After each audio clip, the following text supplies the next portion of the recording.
In my past couple of videos, I've talked about bad theology. I've been seeing so much more recently. With the Wisconsin State Supreme Court decision, many churches have taken that as a blank check to open with no restrictions. One woman interviewed stated, "Jesus is worth taking the risk for." This is really bad theology on several levels.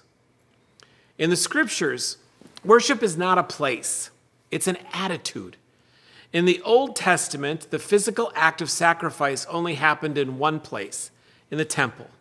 And most people only made it to the temple 3 times a year, some even longer. Other than that, worship happened in the home in groups of 10 or more. Synagogues were not churches. They were meeting halls, places of learning, and yes, places of prayer. But God's people have long been a wandering people, so having one central place of connection with God made sense. The church building that we have does not make us the church. The word church comes from the Greek word ekklesia, and it means the gathering or the assembled ones. This building is not Grace Lutheran Church. The charter to this congregation was not signed by bricks and mortar. The charter of what makes us Grace Lutheran Church is the collection of people who gather in this place. Calling this our church is really a misnomer. Our church is us, not our building. And we have proved that over the last 2 months. So anyway, I digress. The point is that our buildings are tools for ministry. God is not confined by the walls of concrete. We come here not to meet God, but to be God's people.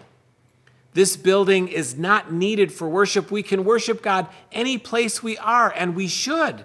Remember our lesson from last week? Pray without ceasing. When we use this order to get back to our places of worship before we are ready, we're thinking only of ourselves and not of the God we serve. The God of Scripture tells us to care for the widow and the orphan. Translated, that means to care for the most vulnerable among us. And I know perfectly well if we were to start worship services again, the first people in the door are going to be our most senior members, those who are in the most vulnerable age group for contracting this virus. We're also beginning to see around the country in areas where they were rushing back to worship that the infection rate is rising so quickly that churches are again being forced to stop doing worship services. We are a people of healing, not a people of illness. We are a people of comfort, not a people who bring hardship and disease to others. And when we do come back to worship, we're going to be asked to take precautions that are necessary to protect those vulnerable. One of those will be asked to wear a mask in worship. Yeah, I get it. They're not comfortable and they're a hassle. But they do limit our exposure to the virus and our ability to spread it to others if we ourselves are in some stage of infection. The mask is not about us. It's about the other. And come on, the mask does not infringe on your civil rights. It infringes on your ego. We need to know the difference. Anyway, I digress. This issue of Jesus is worth the risk is covered in Scripture. There's a story told of Jesus in the wilderness, and the adversary takes Jesus to the top of the temple in Jerusalem and tells him to throw himself down and even quotes Scripture as a way of enticing Jesus to put himself into danger. God's angels will protect you. It says right here in the Scriptures. Jesus' response tells us a lot about what our response should be at this time.